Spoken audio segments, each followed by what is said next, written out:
promise we won't bore you, but we're going to give you a brief historical overview of the impact of parents in our United States, and which also impacts the world. But first, and that would be for leaders in special education and human resources and parents, and the role of parents. I'm going to start off with, as you heard, in 1829, Perkins was the first school for the blind in the world, right here where you are today. That's leadership. There's so many examples we could have drawn from, but there's some great ones. In 1933, there were 5 mothers who lived outside of Cleveland, Ohio, who had children with different disabilities, and their kids were being completely excluded from school, and they lodged a protest and got a special class established in their school. Fast forward to about 1950, and we started to see more parents form in more formal organizations. The first large-scale organization was the Association for Retarded Citizens, which worked on behalf of children and adults with developmental delays, and was very instrumental in some of the later work that went on at the federal level.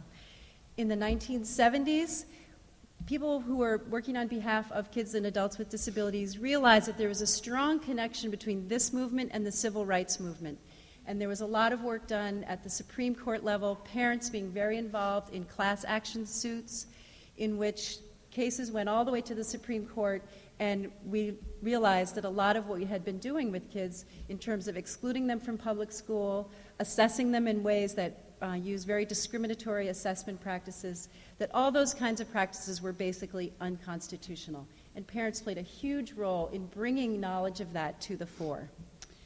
Parents, professionals, and parent organizations, including NAPV, and people who are in the field, professionals that are devoted to the field, continued hard to lobby for federal legislation for children with disabilities, and also people with disabilities themselves. They were the main people that established and advocated for the Education for All Handicapped Children Act, now known as IDEA.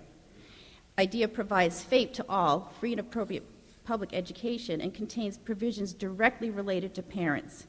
Parents are members of IEP teams.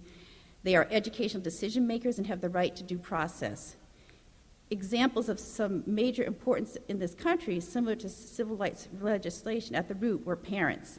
In particular, NAPV, so you can be proud, our organization has been involved for every reauthorization of IDEA. So we have a special education law, and about approximately every 6 years it comes before Congress again for a review, and they open up the law, and advocates come and try to change the language, and everybody has their own twist to what they want to change it to, and NAPV's been at the forefront at every reauthorization of IDEA. We were involved and collaborating with other people who are blind and visually impaired, their organizations, and the Schools for the Blind, and deaf-blind coalitions, and all of us together influenced to include orientation mobility services as a related services in the IDEA law, so it's specific. You can put it in your IEP to have those services. We were also involved in strengthening the language for Braille in legislation. Those are just a couple of examples, but we also are there to protect parents' rights and making sure that kids with visual impairments and deaf blindness are protected with the law.